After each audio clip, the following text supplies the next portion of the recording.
Thanks for coming all the way. Lobi, thank you for having me. It's great to be back. It's, yeah, you know, you're part of a crew at LeWeb. This is my third time here. Yes, third time. I came to Paris just for 24 hours just to be here because this is one of the best shows. It was fantastic. Thank you. I know that, and we want you back every single year. Yes. Jeremiah? Thank you so much. I'm really excited to be here. I'm here to share our latest research. And I know you're going to like it so much, you want to share it with other people. So thank you for being here. And the first question is, when it comes to social business, it's going back to the basics. And the question I have for you is, are you ready? Is your business ready? Yes.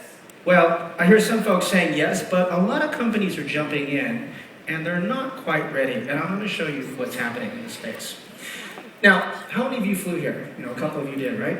Would you have gotten in this plane if this pilot didn't have his pilot's license? Would you go under the knife if this doctor hadn't completed their PhD? Well, you wouldn't do that inside of a store.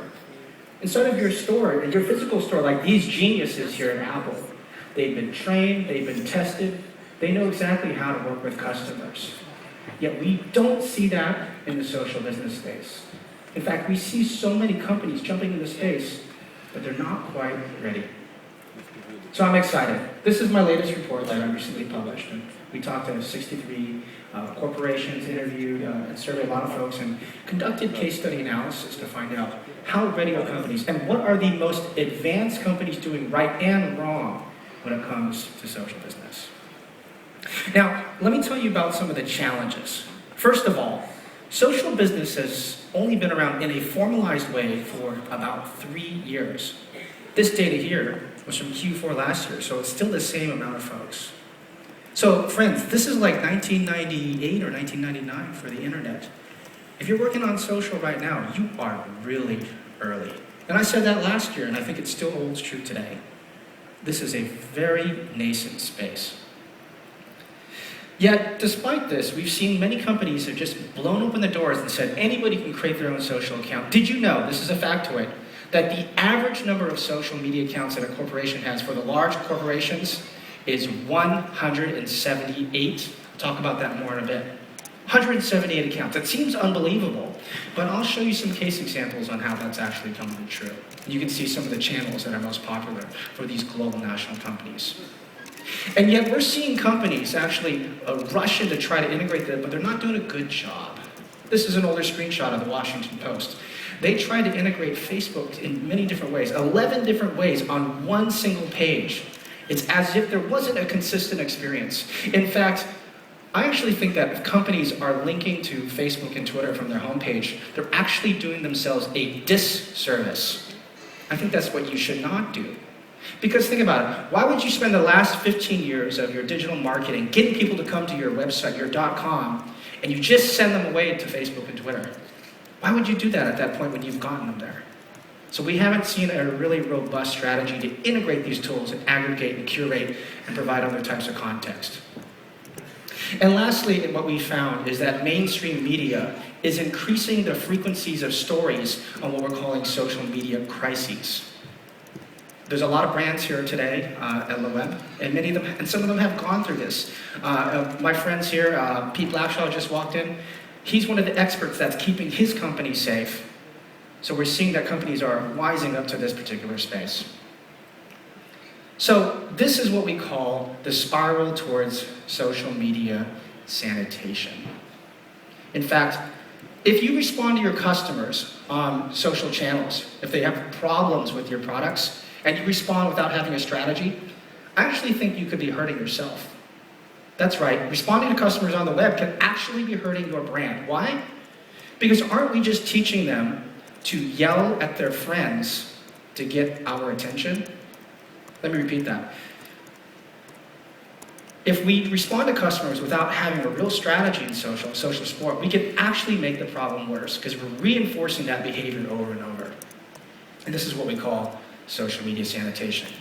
Now, when we interviewed all these folks to find out how are you getting over these humps, what we found is that companies are going through this progress, which we call the social business hierarchy of needs. And I'm going to take us through this so we can be really actionable and pragmatic, and you'll get to share this. The PowerPoint slides will be on my blog. You can take all of this. So everybody know this one, right? Maslow's pyramid hierarchy of needs. And basically it says that us as humans, we all go through this journey, and you want to climb up this particular pyramid. If one of those rows breaks, you fall back down to the row where it broke. So it starts at the very basic level, physiological safety, and it moves all the way up into self-actualization. Well, what we found in this research is that companies, your client's company, are going through the same things. And we call this the social business hierarchy of needs. And there's 5 levels: foundation, safety, formation, enablement, and then finally enlightenment.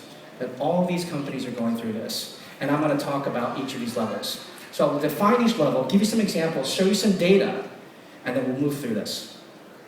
So number 1, foundation. This is just getting the very basics inside of your company, like defining why are we here, why are we doing this?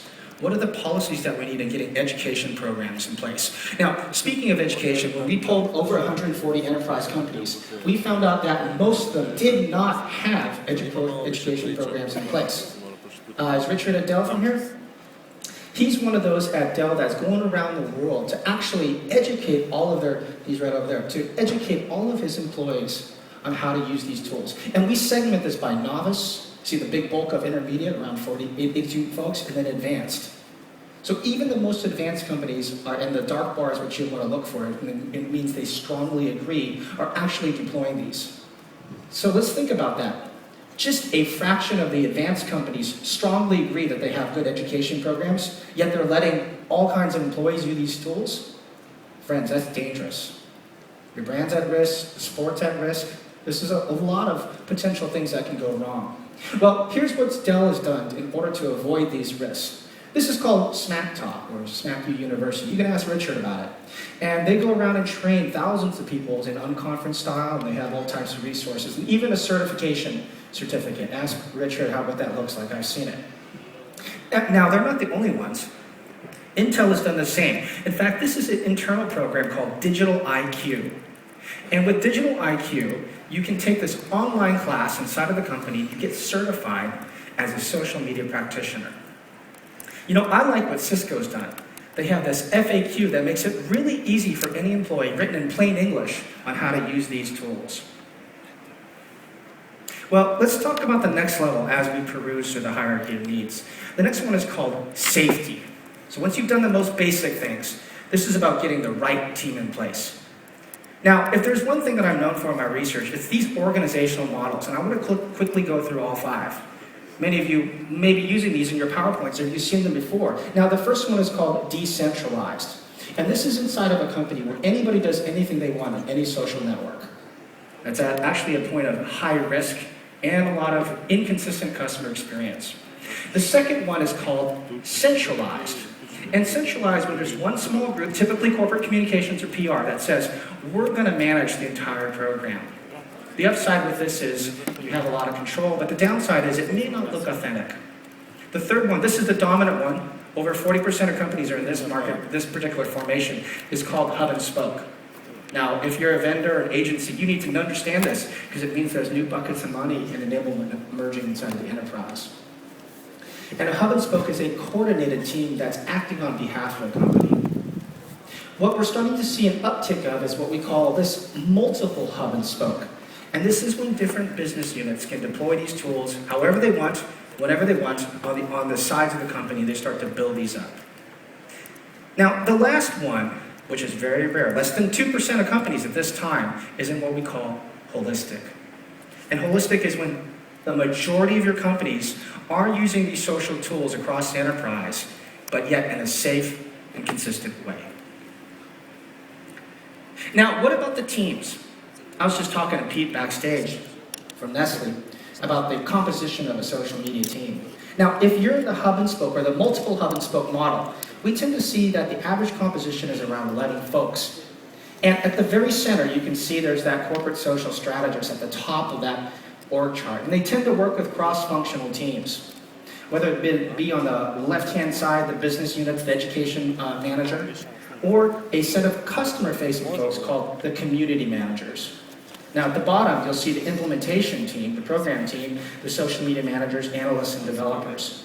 So this is a very common setup that we're seeing. Now you go back 5 years, and if somebody got on stage and said, social media will be a full-time role, you could get laughed off stage. But now we're seeing specific roles, each within the social media teams. This is an actual career. I like this one from David Armano from Edelman. They put together this workflow, which they're helping H&R Block with, a process workflow on how to deal with different things that come in, triaging from your customers. We also talked to Weber Shandwick. Most companies are not prepared for crisis, but Weber Shandwick Agency has set up this hidden type of crisis scenario where you can pretend where something's going very bad and it's all done in a safe place. So you're doing fire drills in a private and secure area. Number 3, moving up. So you have to follow these in these different orders. The next one is called formation. And this is when you actually try to put all these pieces together and build your program. Now back to that data. 178 global social media accounts. So let me just preface this. These are accounts that people use for work purposes. They stay in the company even if the employee leaves. I'm not talking about personal accounts. Now, this seems overwhelming, right? Well, here's a look at 4 Seasons. Here's all the different Twitter accounts that they have. It's spread out all throughout the globe. Or you take a huge consumer electronics company like Panasonic, and you can see on their actual website that it's sorted by global, Asia, Europe, and then it's done by product groups and then different countries, and you can see all the channels. It's no surprise that we've seen this social media proliferation of content all across the company. You know, I like what George Colony was just saying, how we're starting to see that point of saturation. Everybody's jumping into this space, and it's only getting bigger. Now, another factoid here for you is that the average amount of employees is continuing to use these tools. In fact, we found that on average, 1 out of 300 employees are using social media. And we think that that rate will continue to go down, meaning more people will use these tools. You can see we sorted it by different sizes of companies. So 1 out of 330 employees are starting to use these tools for business purposes. All right. Climbing all up. This is the 4th phase, and this is called enablement. Now, if you're running a social media program inside of your corporation, this is an important one, because it means you have to let go and let the business units safely run their programs, but yet in a safe and trained way. And one thing that we see is most companies aren't even here yet. In fact, in this question, would you agree that your strategy is embedded across multiple functions inside of your company, from marketing, sales, support, and even within the most advanced, while about over 70% said they agree, only about 20%, less than 20% said that they strongly agree that it's spread across the company. In fact, most of the scenarios that we're seeing now are marketing, and that's not good enough. We need to see the next business unit, which is typically support. We're seeing very low adoption there, and then the product side, and then eventually supply chain. So we're very early on, and we shouldn't misconstrue social business as social marketing. Social business spans the entire company, and we're yet barely even starting to see that saturation or that penetration happening. It is so early. Now, Cisco is enabling all of their employees to use these from a self-centered hub inside of their intranet. And they encourage their employees to go there and learn about all of these different tools and the programs and education that's required. I like what Salesforce did. JP was just on stage. They've actually rewarded their top employees, called Chatterati. And as I understand it, they may be compensated differently because they've helped other employees. So they're trying to put their money where their mouth is to actually help and show that those employees that are helping others are really helping to advance the enterprise.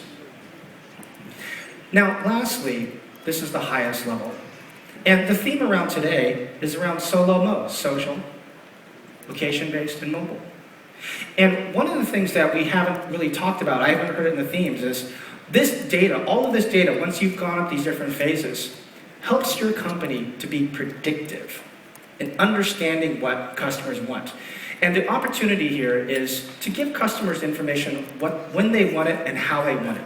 In fact, I actually think that websites, as we know them, will start to assemble on the fly based upon mobile data that we have or location data.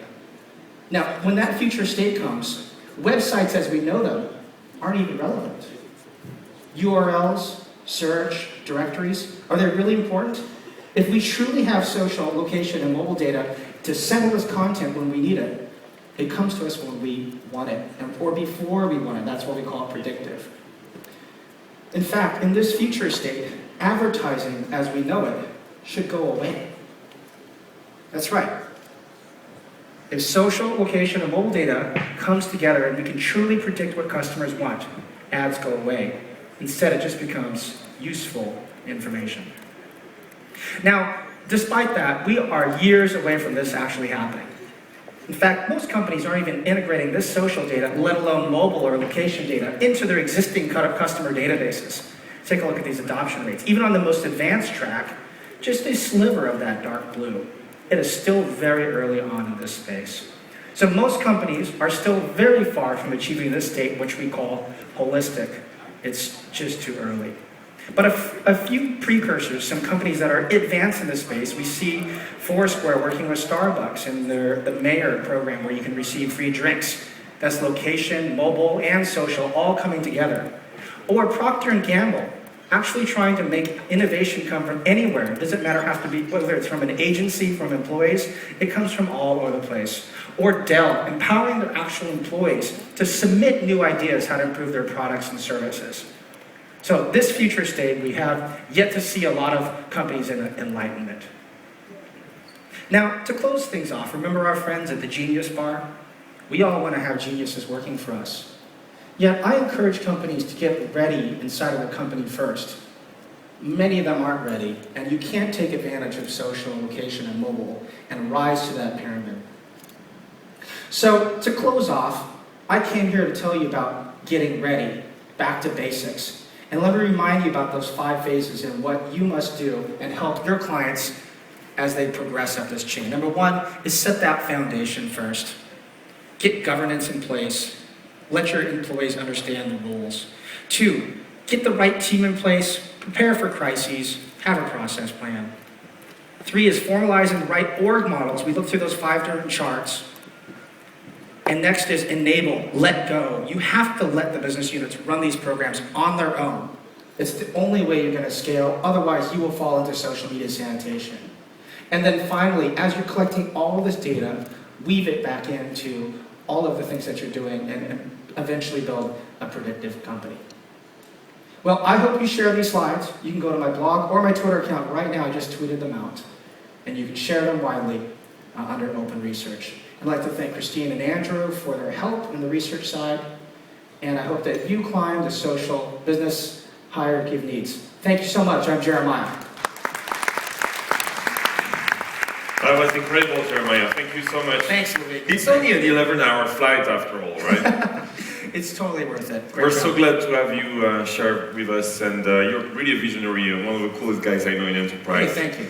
At Owyang, right? Yeah. On Twitter. Absolutely. Excellent. Well, safe flight. You're jumping in your private jet is waiting for you, right? I'm hoping to get a private jet someday. Thanks, Louis. Yeah, you'll give me a ride. Thank you so much, Jeremiah.